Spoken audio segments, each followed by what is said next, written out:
नमस्कार मित्रांनो, royal info या यूट्यूब चॅनलवर आपल्या सर्वांचं स्वागत आहे. आजच्या व्हिडिओमध्ये आपण पॉवर ग्रिड कॉर्पोरेशन ऑफ इंडियामध्ये जवळजवळ 1027 जागांसाठी भरती अप्रेंटिस पदाची भरती जाहीर झालेली आहे. त्याची सविस्तर माहिती घेणार आहोत. यामध्ये टोटल ज्या जागा देणार आहेत त्या 1027 आहेत. तर मित्रांनो, चॅनलवर नवीन असेल तर चॅनल सबस्क्राईब करा आणि व्हिडिओ लाईक करा. तसेच हा व्हिडिओ आपल्या सर्व मित्रांसोबत शेअर करा. तर मित्रांनो, यामध्ये आपण सर्वात प्रथम जे पाहणार आहोत ट्रेड किंवा पदाचे नाव पाहणार आहोत. यामध्ये जी पदे देण्यात आहेत ते आहेत पुढीलप्रमाणे: एक ITI apprentice electrical, diploma apprentice electrical, diploma apprentice civil, पदवीधर अप्रेंटिस इलेक्ट्रिकल, पदवीधर अप्रेंटिस सिव्हिल, पदवीधर अप्रेंटिस इलेक्ट्रॉनिक्स किंवा टेलिकम्युनिकेशन आहे, पदवीधर apprentice computer science, management diploma, HR executive, secretarial assistant, CSR executive, law executive, PR assistant, राज्यभाषा assistant आणि library professional अशी ही पदे ही टोटल यामध्ये देण्यात आलेली आहे. तर बघितलं टोटल ही पदे असणार आहेत 1027 असणार आहेत आणि अप्रेंटिस पदाची भरती आहे. त्या मित्रांनो, अप्रेंटिस पदाची भरती कोणती करत असताना आपल्याला अप्रेंटिसचं रजिस्ट्रेशन करणं खूप इम्पॉर्टंट आहे. त्यामुळे डिस्क्रिप्शनमध्ये लिंक दिल्या लिंकवर जाऊन संपूर्ण माहिती वाचायची आहे.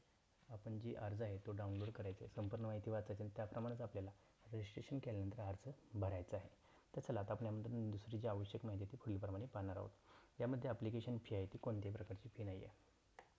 त्यामुळे मित्रांनो, सध्याचा आपण आपला डिप्लोमा किंवा इंजिनिअरिंग संपवलं असेल किंवा पदवी कोणतीही घेतली असेल तर त्याला 0 फीमध्ये आपण अप्लाय करून टाकायचं आहे.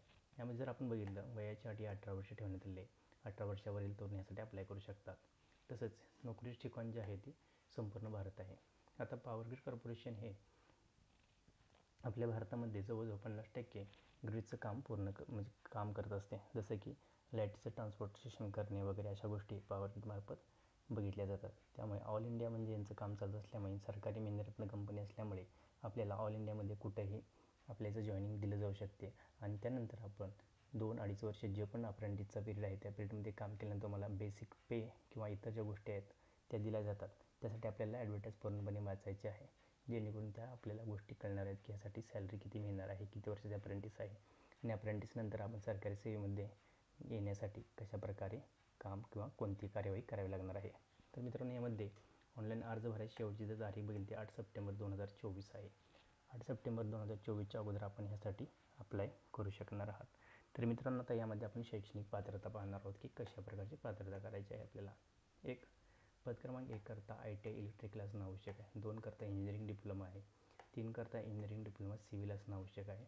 4 करता BE BTech BSc इंजिनिअरिंग इलेक्ट्रिकलमध्ये असणं आवश्यक आहे. आणि पद क्रमांक 5 करता आहे BE BTech BSc इंजिनिअरिंग सिव्हिलमध्ये. 6 करता देण्यात आलं आहे BE BTech BSc engineering electronics किंवा टेलिकम्युनिकेशन देण्यात आले आहे. 7 करता कम्प्युटर इंजिनिअरिंग. 8 करता डिप्लोमा आवश्यक आहे जो की मॉडर्न ऑफिस मॅनेजमेंट किंवा secretarial practice, modern office practice management, office management and computer application अशा प्रकारचा डिप्लोमा असेल तर पद क्रमांकासाठी आपण अप्लाय करू शकणार आहात. आता पद क्रमांक 9चा जर आपण विचार केला तर MBA HR PG डिप्लोमा किंवा personal management and industrial relation जर केलं असेल तरी सुद्धा इथं आपण अप्लाय करू शकणार आहात.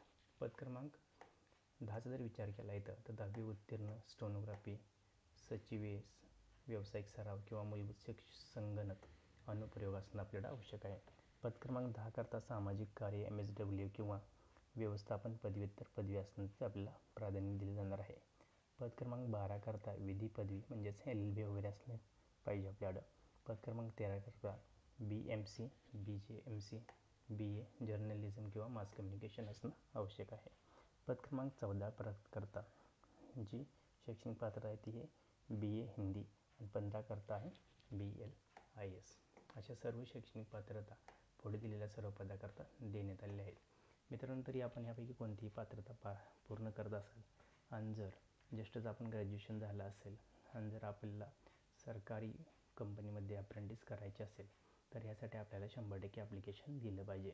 एकतर आपल्याला ॲप्लिकेशन करताना कोणत्याही प्रकारची फी आकारली जाणार नाही आहे. त्यामुळे 8 सप्टेंबर 2024च्या अगोदर यासाठी आपल्याला ॲप्लिकेशन द्यायचं आहे. मित्रांनो, अप्रेंटिसच्या मार्गातून आपले सरकारी नोकरीचं स्वप्न पूर्ण होऊ शकतं. त्यामुळे ह्या भरतीला आपण किंवा ह्या जाहिरातीसाठी आपण दिलेल्या डिस्क्रिप्शनमधून जाहिरात डाउनलोड करायचे, व्यवस्थित फॉर्म भरायचा आहे. तर मित्रांनो, व्हिडिओ शेवटपर्यंत पाहिल्याबद्दल आपल्या सर्वांचे हार्दिक आभार. अशाच नवीन व्हिडिओ करता आमच्या चॅनलला सबस्क्राईब करा आणि हा व्हिडिओ इथं सरकारी नोकरीची तयारी करत असलेल्या आपल्या सर्व मित्रांसोबत शेअर करा. जय हिंद, जय महाराष्ट्र.